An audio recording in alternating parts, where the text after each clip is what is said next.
Oi pessoal, então vamos voltando aqui para mais uma videoaula, né?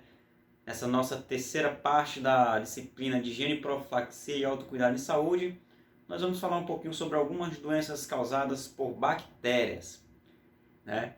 Então na aula de hoje vamos aprender aí um pouquinho sobre algumas doenças bacterianas. No vídeo anterior, na aula passada, nós falamos um pouquinho ali sobre a classificação dos micro-organismos. Falamos da importância de estudarmos os micro-organismos e também falamos um pouquinho das estruturas das bactérias.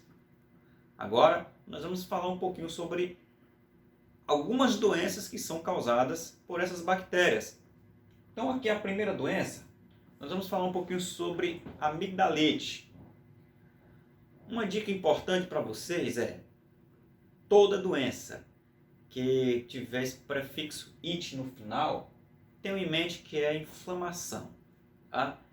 Então, inflamação. Então, nós sabemos então que a amigdalite é uma inflamação. Inflamação de quê? Que são as amígdalas, né? Essa parte aqui, ó, nós chamamos de garganta, essa parte inferior da boca, né? Então, são pequenas glândulazinhas que ficam na parte inferior da boca que possuem bactérias que são responsáveis pela defesa da nossa cavidade oral. Porém, quando outras bactérias se colonizam ali, né? Começa a colonizar essa região, começa a cursar uma determinada doença, outra doença. E a amigdalite é uma inflamação causada por uma bactéria do tipo Streptococcus pyogenes, né? Esses streptococcus são aqueles tipos de cocos que são agrupados, né, em um formato de cadeia, um atrás do outro, né? Então, eles podem ocasionar o quê? Uma inflamação dessas glândulazinha que fica nessa parte inferior da nossa cavidade oral. Então, nós também temos aqui como sinais e sintomas, né, quais são as manifestações clínicas que o Streptococcus pyogenes pode ocasionar aí para as nossas amígdalas. Então, essa colonização, essa multiplicação, ela pode ocasionar uma irritação na garganta, como vocês podem perceber aqui na imagem. Ela começa a causar aí umas placazinhas, né? Essas placazinhas é como se fossem umas borrazinhas que ficam ali pregadas na nossa garganta, né? Então, são várias massas, são massas mesmo, né? Que às vezes tem que ser retirado através de uma pinça, né? Procedimento mesmo da área da enfermagem, da área médica. Pode ocasionar também rouquidão, porque, olha, se é um processo inflamatório, vocês percebem aqui, ó, que ela pode fechar aí, ó, essa parte da nossa cavidade, e aí dificultando a nossa fala, né? E também nos deixando aí com disfagia, né? Uma impossibilidade grande de deglutir, de ingerir determinados alimentos, né? Principalmente os alimentos sólidos que precisam passar para o nosso tubo, que é o nosso esôfago. Então, ele começa a impedir aí essa passagem, porque eles começam a obstruir nessa passagem devido a esse processo inflamatório. Aí nós temos alguns fatores de risco, né? São fatores de risco. São alguns tipos de elementos, podemos chamar assim, que pode levar ao desenvolvimento da doença. Um desses fatores é você estar aglomerados, né, em lugares fechados e não ventilados, além de fazer a utilização do tabagismo, né? Como medidas de higiene, nós podemos ter aí, né, como medidas de higiene básica, um modelo profilático, né, já que é a disciplina autocuidado de saúde. Então nós devemos aí não compartilhar talheres, né, sempre higienizar as mãos. Esse método simples vai estar incluído para todas as doenças mesmo, né, todos os tipos de infecção. E também não compartilhar copos com aquelas pessoas que têm sintomatologia, né, quadro gripal mesmo, ou um resfriado, tá? Então, esses são os meios profiláticos, são as medidas de prevenção para as pessoas que têm o que nós chamamos de amigdalite. Passando aqui, nós temos uma doença que antigamente não passava, ainda hoje as pessoas chamam muito de lepra, né? Ou também mais conhecida como hanseníase, né? A doença de Hansen. Então é uma infecção infecto-contagiosa. Essa doença é causada por uma Mycobacterium leprae. Essa micobactéria ela é ocasionada por bacilos, né? Formato de bastão, como vocês podem perceber na imagem, né? Que são bacilos, diplobacilos. E das principais manifestações, ela tem várias manifestações, ela pode ocasionar manchas na pele. Essas manchas na pele podem ser de coloração parda, esbranquiçada ou até mesmo eritematosas, né? Um pouquinho mais avermelhada, certo? Nós temos aqui, quanto ao grau de comprometimento, a princípio, se for uma hanseníase do tipo paucibacilar, que é uma das classificações da hanseníase, ela pode ser de duas formas, paucibacilar e multibacilar. A paucibacilar é aquela pessoa que contém, né, o Mycobacterium leprae, e aquela pessoa só tem no máximo ali até 4 lesões. Pessoas que têm acima disso, ela já é considerada multibacilar e é um tipo de paciente que ela já começa a transmitir a infecção aí através da tosse, do espirro, da fala, certo? Nesse contato aqui, nessa primeira forma do paucibacilar, ela pode comprometer apenas um nervo. Quando há o comprometimento de mais nervos, é porque o indivíduo já está na forma multibacilar, que é uma forma também considerada já mais grave da doença. Pode também surgir aí a presença de nódulos, né, caroços, ou também chamado de inchaço, nas partes mais frias do nosso corpo, região posterior, região lombar, certo? São uma das localizações, né, são uma das regiões que acontece mais a presença desses tipos de lesão. Olha só nessa imagem aqui que eu tenho para mostrar para vocês.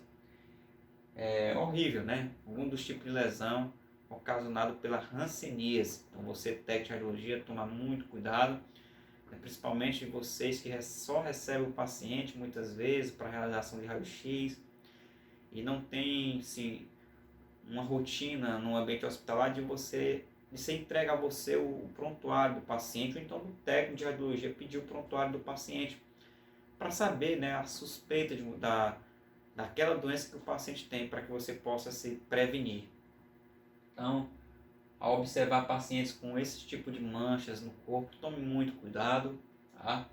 Então aqui aqui são lesões chamadas eritematosas, lesões com bordas, né?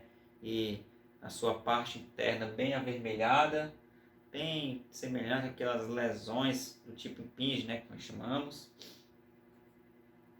Como meio profilático, nós temos a vacinação da BCG e uma melhoria na qualidade de vida da população, né? Tratar rapidamente as pessoas doentes para que a gente possa também evitar a contaminação de outras pessoas com qual convivemos. Aí nós temos uma outra doença que é um tipo de infecção que ela também pode ser transmitida por contato e pouca gente conhece, né?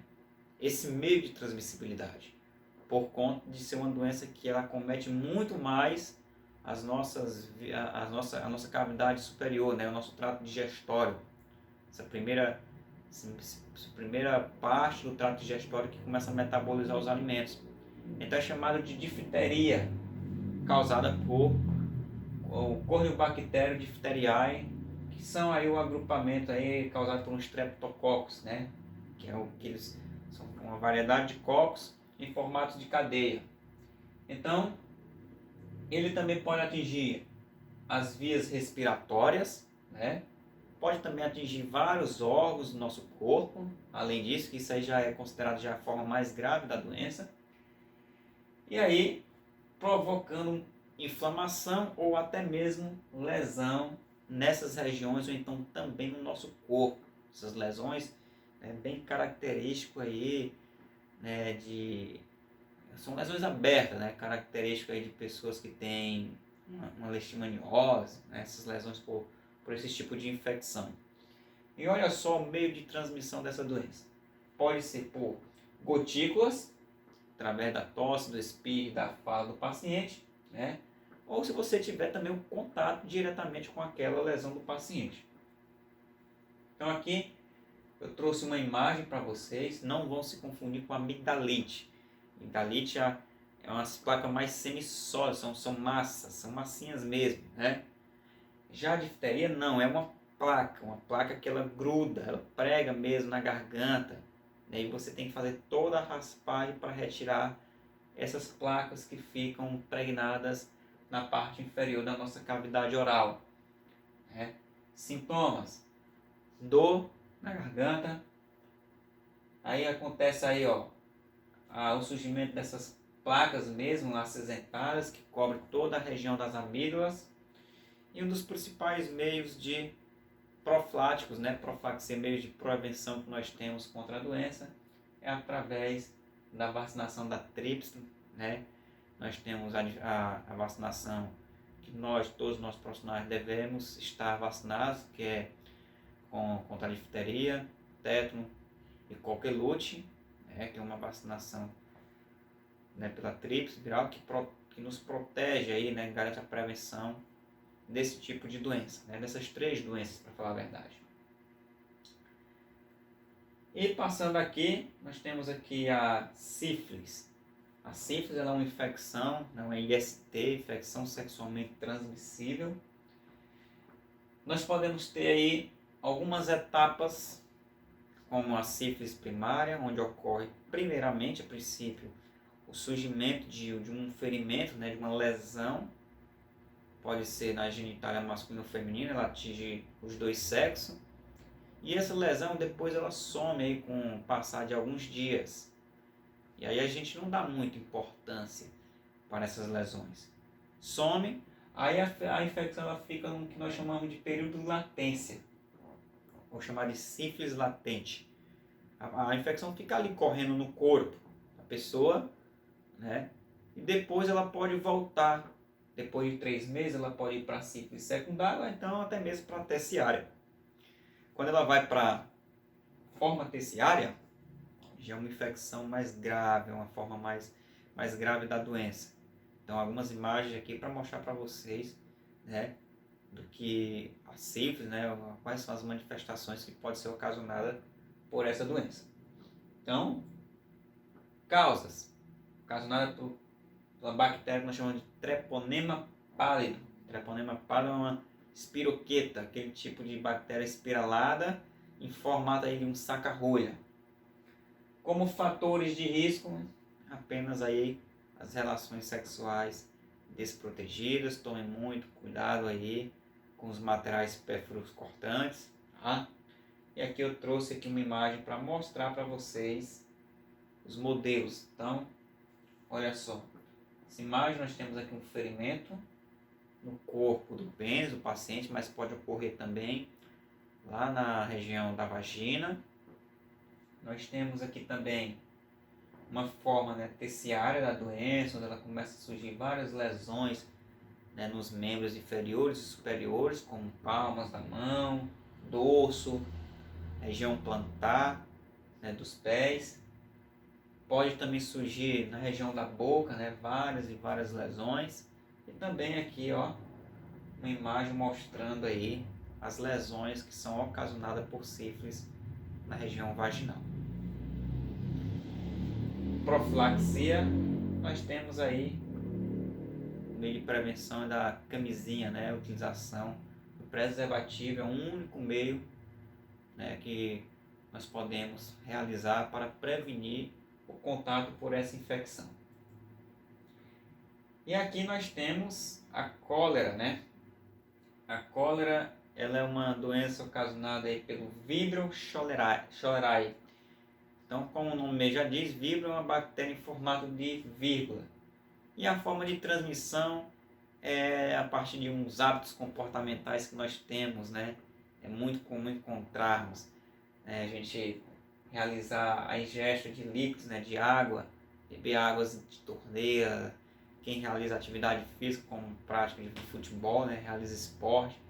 A gente vai às vezes para os interiores jogar bola, ou até mesmo em clubes, se não quer comprar aquela garrafinha de água ali, não quer gastar R$2,50 ou R$3, né?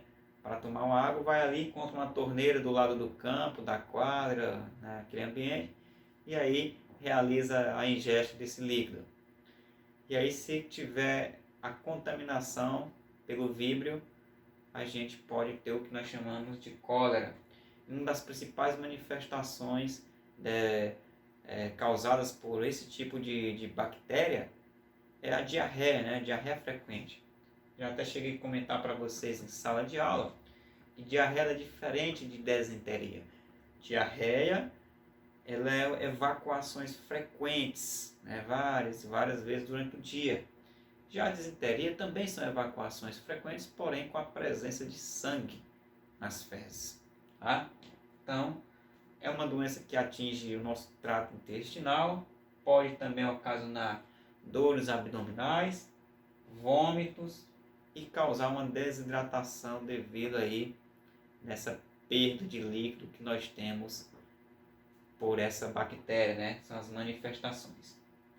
E aqui, como meio profilático, educação sanitária, mudança de hábitos comportamentais, ter muito cuidado com as águas contaminadas, águas de açudes, né, de torneiras, para que nós não venhamos ser contaminados por essa doença.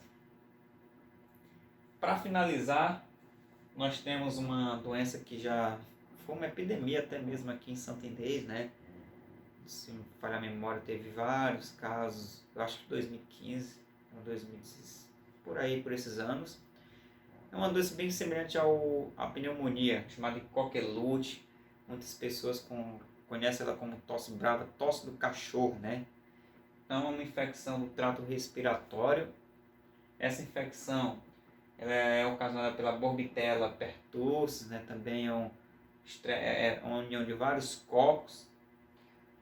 E ela pode ser transmitida por gotículas. Então, se você tiver um contato diretamente com a pessoa a 1,5 m de distância, você pode ser contaminado ao inalar as partículas que são eliminadas pelo paciente através da tosse, do espirro e da fala. Então, somente gotículas mesmo, tá? Aí nós temos como principais sintomas da doença a tosse paroxística, né? Que é aquela tosse repetida demais, né? E aí ela começa a acometer também os brônquios, causa um processo inflamatório, tanto nos brônquios como nos bronquíolos, são os tubos responsáveis pela passagem do ar, dificultando também, né, o nosso processo de respiração e ocasionando aí também essa tosse, tá bom? Por fim, profilaxia, nós temos a vacinação, evitar o contato direto com as pessoas, você que for realizar um exame, né?